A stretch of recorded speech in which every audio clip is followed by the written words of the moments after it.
युद्ध की कई अनसुनी कहानियां, अनदेखी कहानियां घटित होती हैं। कुछ रक्त रंजित, कुछ अश्रुप्लावित और कुछ आहटें जो दबे पांव आती हैं और अतीत के गर्त में विलीन हो जाती हैं। एक स्त्री जिसका पति युद्ध जाता है लड़ने के लिए, उसकी क्या मनस्थिति होती है? वह केवल आहटों और अपने पति की पदचापों में जीती है।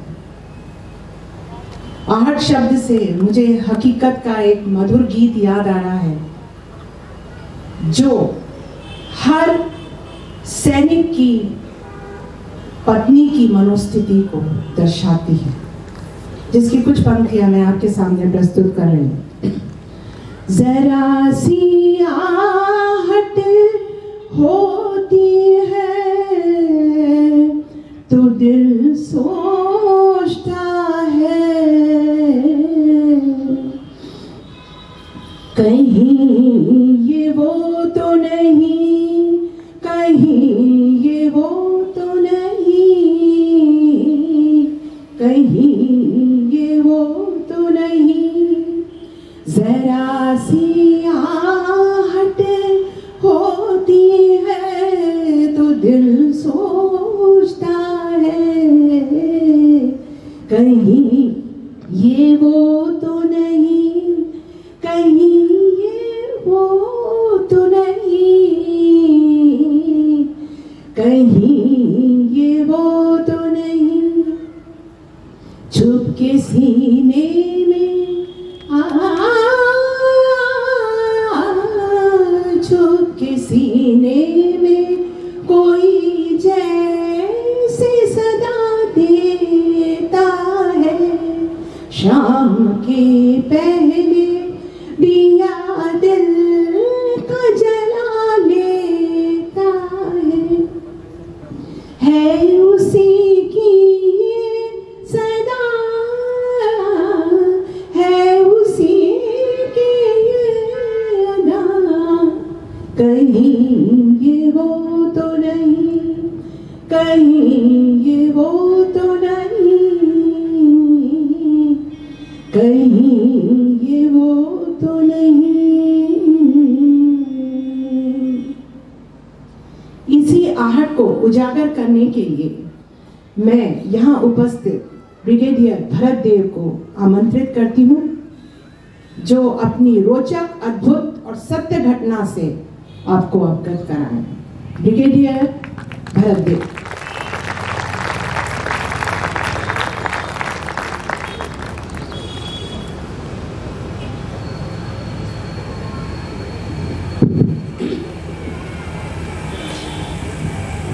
आदरणीय मुख्य अतिथि महोदय, अन्य सम्मानित अतिथिगण, हमारे पूर्व सैनिक परिवार के सदस्य, पत्रकार बंधु, भारत का स्वर्णिम भविष्य एनसीसी कैडेट्स, अन्य महिलाओं और सज्जनों, आज मैं आपके सामने उपस्थित हो रहा हुआ हूँ एक कहानी लेकर, जो कि एक सच्ची घटना है, आधारित नहीं, सच्ची घटना है। ये कहानी है एक भारतीय वीर सैनिक का, उसके वीरता, आत्मविश्वास, दृढ़ निश्चय एवं आत्मसम्मान का। यह कहानी है उसके पत्नी के अपने पति से प्यार और पति पर विश्वास, आस्था। यह कहानी है कैप्टन राघवेंद्र सिंह और श्रीमती प्रभा सिंह का। कहानी शुरू होती है 1969 में, जब अक्टूबर में शॉर्ट सर्विस कमीशन लेके सेकंड लेफ्टिनेंट राघवेंद्र सिंह ने 22 राजपूत ज्वाइन किया और मैं उस बटालियन में एडजुटेंट था। राघवेंद्र सिंह अपने मृदु स्वभाव, कर्तव्य निष्ठा से सबको इतने प्रभावित किए कि वो कुछ ही क्षणों में सबके प्यारे और दुलर्बा हो गए। और उन्हें प्यार से हम लोग सब रघु कहने लगे। उनसे मेरा रिश्ता कुछ ज्यादा ही घना हो गया। शायद हम लोग देश के एक ही जगह से आते थे, शायद हम लोग एक ही भाषा भोजपुरी बोलते थे, और हमारा रिश्ता सीनियर ऑफिसर और जूनियर ऑफिसर से बदलकर बड़े भाई और छोटे भाई का हो गया। समय बीतता गया और समय के साथ 1978 की जुलाई में,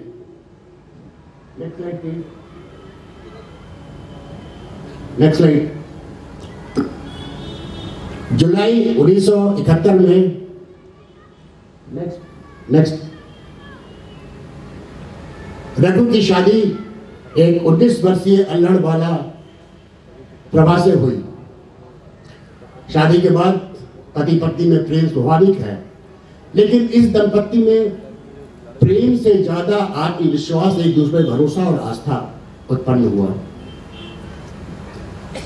छुट्टी खत्म हुई उनकी, यूनिट में ज्वाइन किए, और तब तक हालात बिगड़ते जा रहे थे। आसमान पर युद्ध के बादल और घने होते जा रहे थे।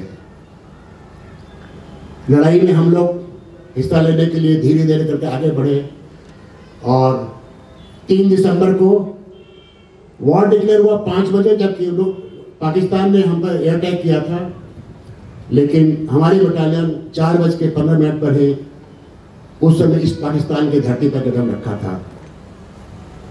उसके बाद हर छोटे मोटे बड़े एक्शन करते हुए हम आगे बढ़ते गए, और अंत में 8 दिसंबर की शाम जब हम लोग अखंडवाड़िया में थे, तो वहां ऑर्डर्स मिले कि हमें कुश्तिया पर कैप्चर करना है। अगले दिन कुश्तिया एक छोटा सा टाउनशिप था जो कि एक कम्युनिकेशन हब था। वहां से एक रोड मधुमती रिवर पार करते हुए ढाका की ओर जाती थी पूरब में, और पश्चिम उत्तर में पावना रिवर को पार करते हुए रोड राजशाही जाती थी। कुश्तिया पर इतना प्रेशर इंडियन आर्मी का पड़ा कि वो वहां से वेकेट करने लगे, और हायर फॉर्मेशन को जो इंफॉर्मेशन मिली थी उसके हिसाब से वहां सिर्फ एक वीक कंपनी है, और जल्दी से जल्दी जाकर उसको कैप्चर करना था और एडवांस करते हुए पावना ब्रिज को सिक्योर करना था। अगले दिन सुबह यूनिट कॉन्वॉय में चली, और मैं आपसे साझा करता हूं कि उस दिन मेरा मन बहुत ही उद्विग्न था, बहुत ही कुछ परेशानी से हो रही थी। मैंने अल्फा कमी से रघु को बोला कि तू आजा मेरे जीप में, हम लोग साथ चलते हैं। एक साथ सफर करते हुए 1.5 घंटे का सफर, रास्ते भर राघवेंद्र अपनी पत्नी प्रभा के बारे में कहानियां सुनाता रहा। उसकी आंखों में एक अजीब चमक थी, जैसे पूरा प्रेम अपने पत्नी के प्रति झलकता था। खैर कांटेक्ट हुआ, हम हमले में गए। हमले के बारे में कुछ बात देख रहे हो क्योंकि वो एक अन्य विषय है, एक अलग कहानी है।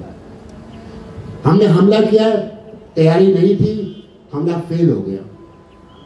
हमला ऐसे फेल हुआ कि हमारी 1.5 कंपनी जो थी उनके ट्रैक में सिकंजे में आ गई,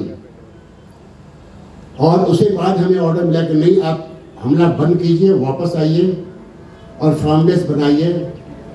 ये कार्रवाई चलती रही शाम के 5 बजे तक। 5:30 बजे तक की रिपोर्ट ये थी कि हमारे बटालियन के 65 जवान घायल हो गए थे, 1 ऑफिसर, 14 जवान वीरगति को प्राप्त हुए थे, और 1 ऑफिसर लापता था कैप्टन राघवेंद्र सिंह। काफी सर्च हुई, डेड बॉडी रिकवर किए गए, वुंडेड को हॉस्पिटल पीछे एडीएस पहुंचाया गया, लेकिन राघवेंद्र का पता नहीं चला। और हार कर रात को जो कैजुअल्टी रिपोर्ट जाती है, मैं एडजुटेंट था, मैंने कैसे कैजुअल्टी रिपोर्ट साइन किया होगा, जिसमें था कि 65 जवान जख्मी हुए, 1 ऑफिसर और 13 जवान वीरगति को प्राप्त हुए, और captain Raghavendra Singh missing in action, लापता है। अब इस कहानी को मैं यही छोड़ देता हूं, मैं आपको ले चलता हूं पूर्वी उत्तर प्रदेश के एक छोटे से गांव में, रघु के घर में लड़ाई जब 3 लोग खत्म हुई थे, घर का दृश्य ये था रोज का कि जितने पुरुष गण थे वो 24 घंटे ट्रांजिस्टर कान में लगाए, टीवी दिखाने उस वक्त में, और समाचार सुनते रहते थे इस उम्मीद में कि कब लड़ाई खत्म हो और कब बेटा वापस आए। और महिलाएं 24 घंटे घर के मंदिर में बैठी हुई भगवान से यही प्रार्थना करती थी कि भगवान लड़ाई खत्म कराओ, बेटा वापस कर दो। और इसी दरमियान जो हमने कैजुअलिटी रिपोर्ट भेजी थी मिसिंग इन एक्शन, ये सिग्नल्स के मेहरबानी से बीच में करप्ट होके आर्मी हेडक्वार्टर पहुंचा था किल्ड इन एक्शन, मतलब युद्ध भूमि में इनकी वीरगति प्राप्त हुई है।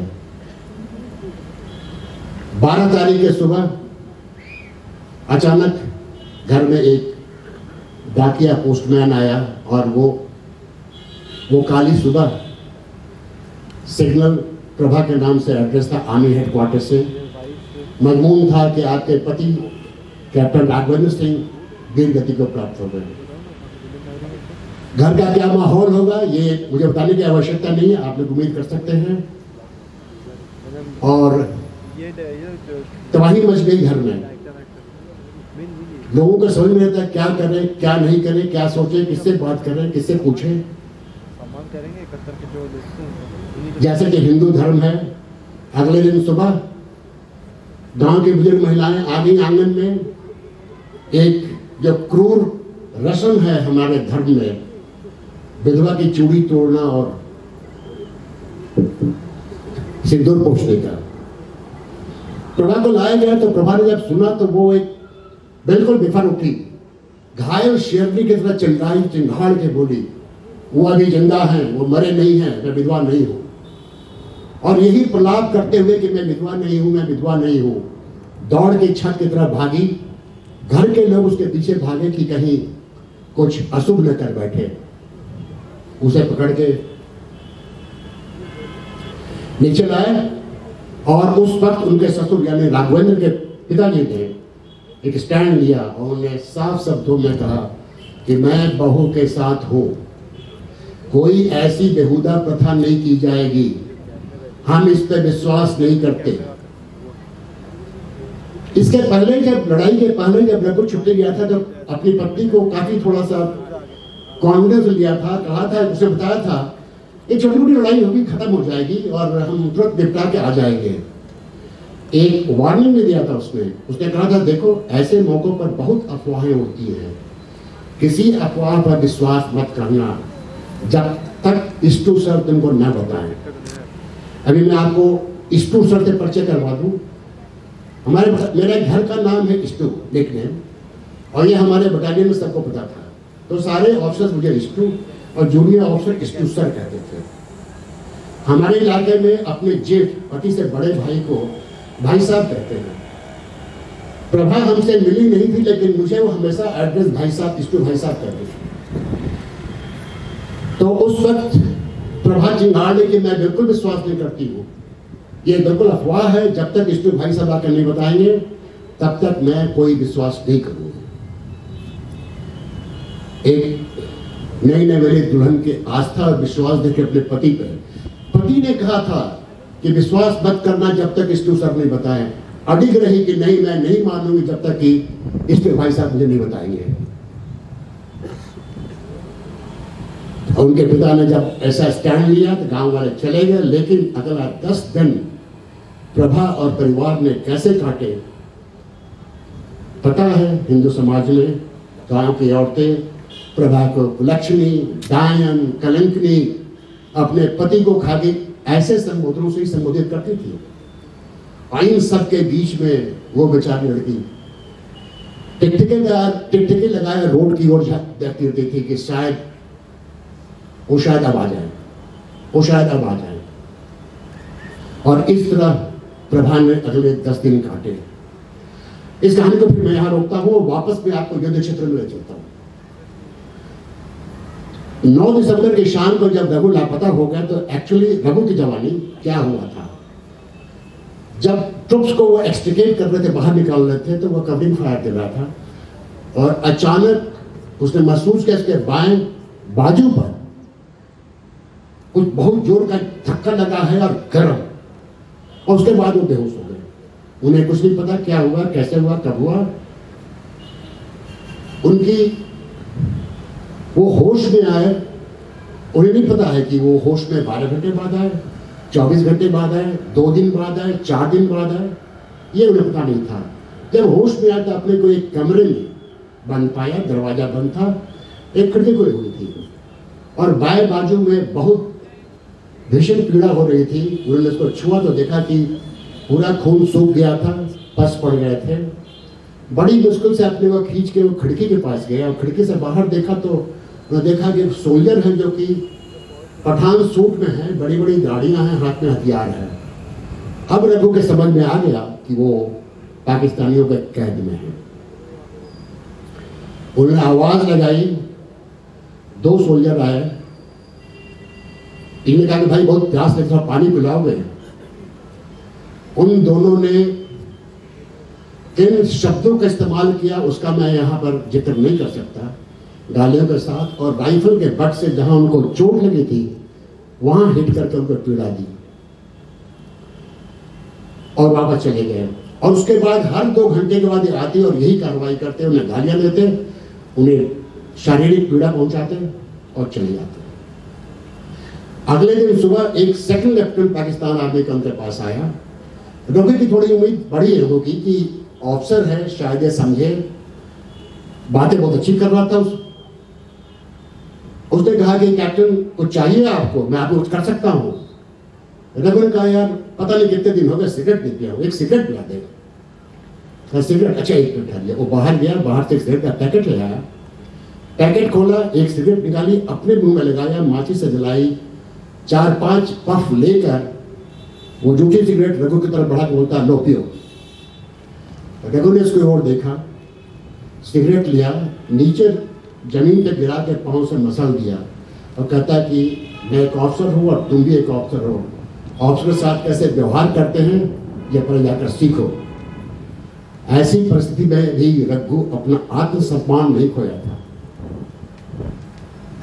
खैर वहां पर भी इंडियन आर्मी का प्रेशर बढ़ा, वहां से विड्रॉ करना चाहते थे, तो उनको हुक्म दिया गया लोकल कमांडर ने कि ये इस वजन को हम लेके कहां भागते फिरेंगे, तो गोली मार दो। और गोली यहां मत मारो, नहीं तो इसकी बॉडी इंडियन आर्मी को मिल जाएगी, इसको बाहर ले जाके ऐसे का मारो जहां पर किसी को मिले नहीं, बॉडी नहीं मिलनी चाहिए। इस आदेश पे उनमें को सोल्जर्स रघु के आंखों पर पट्टी बांधकर एक गाड़ी में बिठा कर ले जा रहे थे और यहां से भगवान का करिश्मा शुरू हुआ। अचानक एक बहुत गंभीर आवाज आई, रघु की आंखें तो बंद थी, कुछ दिख तो रहा नहीं था। एक गंभीर आवाज आई कि एक इंडियन आर्मी का कैप्टन जो प्रिजनर है वो किधर है। तो इन जवानों ने बताया कि साहब ये गाड़ी में बैठा है। उन्होंने पूछा कहाँ ले जा रहे हो, तब हुक्म मिला कि इसको बाहर ले जाकर गोली मार देने के लिए। उसने बिल्कुल फर्म आवाज में कहा खबरदार ऐसा नहीं करो, इसे कोई हानि नहीं पहुंचाई जाएगी, इसको वापस ले जाओ डिफेंस क्वार्टर में, फ्लिंट हॉस्पिटल में इसका ट्रीटमेंट होगा, वहाँ हैंड ओवर करके रसीद ले लेना इस ऑफिसर की, ठीक ठाक ले जाना। अब रघु की कुछ उम्मीद और बढ़ी। फ्लिंट हॉस्पिटल में गए, उनका ट्रीटमेंट हुआ। वो एचएमजी का जो ब्रश लगा था तो उनके पूरे बाएं बाजू में एल्बो से ऊपर और कंधे तक का पूरा मांस जो था वो निकल गया था और सिर्फ हड्डी की पाइप दिख रही थी। लोकल ट्रीटमेंट लोगों ने किया और इसी बीच वहां एक और पाकिस्तानी ऑफिसर आके इनसे मिला, कैप्टन इमाम। वो बहुत ही दयालु किस्म का आदमी दिखा, बहुत प्यार से बातें करने लगा। बातचीत करते करते दोनों में दोस्ती सा हो गया। रघु ने उसे शेयर किया, उसने पूछा कि आप शादीशुदा हैं, आपकी बीवी कहाँ हैं, कैसे हैं, ये है वो है, ऐसी बातें होने लगी। उसके बाद उसने कहा कि मैं आपके लिए कुछ कर सकता हूँ। एक बार पहले उसने सिगरेट मांग के उसने देख लिया था, लेकिन डरते हुए कहा कि यार अगर तुम सच कहते हो सिगरेट पिला दो। कहता 1 मिनट। बाहर गया, 3 पैकेट सिगरेट लेके आया, उन्हें दिया, माचिस के पीते रहिए और जब खत्म हो जाए तो बाहर सेंट्री को बता देगा और ला देगा। इसके बाद अगले दिन वहां भी आर्मी का प्रेशर पड़ा, वहां से वो लोग वहां से भी विड्रॉ करने लगे और वहां से ऐसी भागदौड़ मची कि वो भूल गए कि रघु को भी ले जाना है, रघु को वहीं छोड़ गए। भगवान ऊपर वाला देख रहा था, यह भगवान के आशीर्वाद था या प्रभा का निश्चय था, उसकी आस्था थी। वो बहुत मुश्किल से देखते देखते बाहर आया, बिल्कुल सन्नाटा था और बाहर एक जीप छोड़ गया था, 2-3 गाड़ियां छोड़ी थी, एक जीप में चाबी लगी हुई थी। रघु ने भगवान का नाम लिया, गाड़ी में बैठे स्टार्ट की और गाड़ी ड्राइव कर दी। अनजान जगह पे पता नहीं अब कहाँ जाएगा, इस उम्मीद में कि शायद कोई इंडियन आर्मी का यूनिट मिल जाए। फिर उन्हें ध्यान आया कि वो तो पठान सूट उन्होंने पहना रखा था, पाकिस्तानी गाड़ी, इंडियन ट्रूप्स को देखते गोली मार देंगे। उसने कहा कि भगवान जब यहां तक मदद कर रहे हैं तो आगे मदद ही करेंगे, किस्मत में जीना नहीं लिखा होगा, चलते हैं। और चलते चलते वो फाइनली एक इंडियन आर्मी की ट्रुप दिखे। वहां उन्होंने हाथ खड़े करके बताया कि मैं इंडियन आर्मी का अपना परिचय दिया और कहा कि तुम्हारे एडजुटेंट से बात कराओ। किस्मत, उन्हें एडजुटेंट का रिंग किया, अपना परिचय दिया कि मैं कैप्टन राघवेंद्र सिंह कल्चू राजपूत का हूँ। और वहां से जवाब आता है, साले तो मर गया था, जिंदा कैसे हो गया? रघु ने कहा कि खोटा सिक्का समझ के पाकिस्तानी भी फेंक गए थे। ऐसे भाषा कोर्समेट्स भी होता था, हो सकता है। किस्मत थी वो पलटन में हमारे राजपूत रेजिमेंट के थे 16 राजपूत, और जो एडजुटेंट थे रघु के कोर्समेट थे। इसके बाद अगले दिन पाकिस्तानी सरेंडर कर रहे थे और रघु के लिए हेलीकॉप्टर डिमांड हुई थी उनको बेस हॉस्पिटल सिलीगुड़ी ले जाने के लिए। रघु ने फरमाइश की कि एक कैप्टन इमाम इनका है, अगर यहाँ सरेंडर कर रहा है मैं उसे मिलना चाहता हूँ। लकीली वो ऑफिसर वहीं उसी बटालियन में सरेंडर किया था, उसको बुलाया गया, उससे मिले रघु, बहुत गर्मजोशी से मिले। और फिर उस ऑफिसर ने कहा कि कैप्टन सिंह, ये देखिए ये लड़ाई का सिक्का है, कल तक हमारे पक्ष में चित था, आज आपके पक्ष में चित है। कल आप हमारे कैदी थे और आज हम आपके कैदी हैं। मानवता देखिए उसका। उसने कहा कि आप जा रहे हैं घर, भाईजान से मिलेंगे, मेरा उनको आदाब कहिएगा, और मेरे पास कोई तोहफा तो नहीं है भाईजान को देने के लिए। फिर अपना बेल्ट खोल के और कहा कि इसके महत्व आप जानते हैं, कल तो इंडियन आर्मी को मुझे सौंपना ही है जब सरेंडर करेंगे, ये तोहफा ले जाइए मेरी ओर से भाईजान के लिए। और ये फिर वहां से हॉस्पिटल गए। अगले तरफ जब प्रभा के जब उसके मरने की खबर आई थी तो शोक संदेशों का तांता लग गया था। सबसे पहले तत्कालीन प्रधानमंत्री इंदिरा गांधी जी का एक संदेश, उसके बाद तो तांता लग गया चीफ का, army command, eastern command, commander regiment, मुख्यमंत्री उत्तर प्रदेश, रक्षा मंत्री बाबू जगजीवन राम जी। शोक संदेश जब हम भेजते हैं तो हम सोचते हैं कि ये संदेश जो है जाके पीड़िता को शायद सांत्वना देगा, लेकिन अमूमन क्या होता है, पीड़ित के एंगल से आप देखें तो सांत्वना नहीं देता है, बल्कि वो घाव को और कुरेद देता है। हम सोचते हैं कि इनका जख्म पर मलहम काम करेगा, लेकिन मलहम काम करके भी नहीं करता, वो नमक का काम करता है। और यही हो रहा था प्रभा के साथ। हर शोक संदेश के साथ उसकी जख्म और हरे होता रहे थे। और उसके बाद प्रेस ने बहुत अच्छा कवर किया इसको। उत्तर प्रदेश के पूरे प्रेस में यही कैप्शन था, कौन कहता है मैं विधवा हूं, वो जिंदा है। और सारे न्यूज़पेपर में उसको पूरा कवर किया था। और फिर 13 तारीख को 2 जवान स्टेशन हेडक्वार्टर से आए बनारस से, जो हमारे यहाँ टोकन होता है 5,000 रुपये का चेक और एक सिलाई मशीन लेकर। अब ये सिलाई मशीन भेजने की परंपरा के पीछे क्या तात्पर्य हमें समझ में नहीं आया। क्या हम सोचते हैं कि वो अपने टूटे हुए सपनों को सिलेगी इससे बैठ के पीड़ता, लेकिन हम भेजते आ रहे हैं। प्रथम विश्व युद्ध से चला आ रहा है, आज भी वही होता है। ऐसे माहौल में प्रभा ने 10 दिन काटे और फाइनली उसको पता लगा कि कब वो जिंदा है।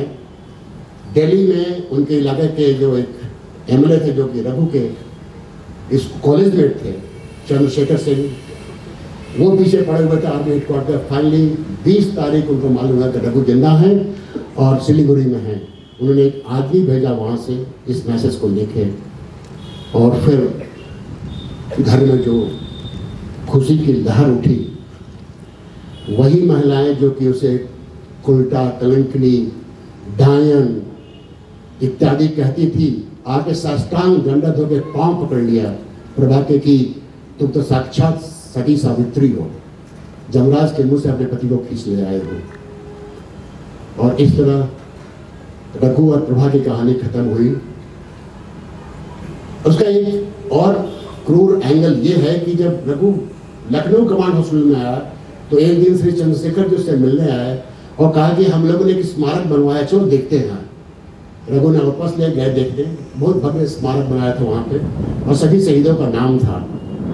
और सबसे पूर्व मजाक ये था कि एक साइड पे 7वें नंबर पे नाम था कैप्टन राघवेंद्र सिंह, उनका भी नाम छप गया था, उसको बाद में मिटाया गया।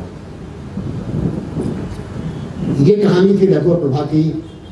47 साल पहले एक घटना घटी थी। आज भी हर साल इस महीने में ये कहानी मेरे दिमाग में घूमती रहती है और मेरे दिमाग में 2 बड़े सवाल उठते हैं इस घटना से। इस घटनाक्रम में 3 मुख्य किरदार रहे हैं: राघवेंद्र, वीरता, दृढ़ निश्चय, आत्मसम्मान के प्रतीक; प्रभा, विश्वास और आस्था के प्रतीक; और कैप्टन इमाम, मानवता के प्रतीक। जब यह सिद्ध कर दिया कि इंसानियत की कोई सीमा नहीं होती है, कोई बाउंड्री नहीं होती है, न कोई जात होती है, न कोई धर्म होती है, इंसानियत सिर्फ इंसानियत के लिए होती है। इन तीनों किरदारों में सबसे अहम किरदार किसका रहा? किसका किरदार था जिसने आपके दिल को छू लिया हो? और दूसरा सवाल आता है कि पूरे कहानी का नायक कौन था, रघु या प्रभा? धन्यवाद, मुझे इतना ही कहना था।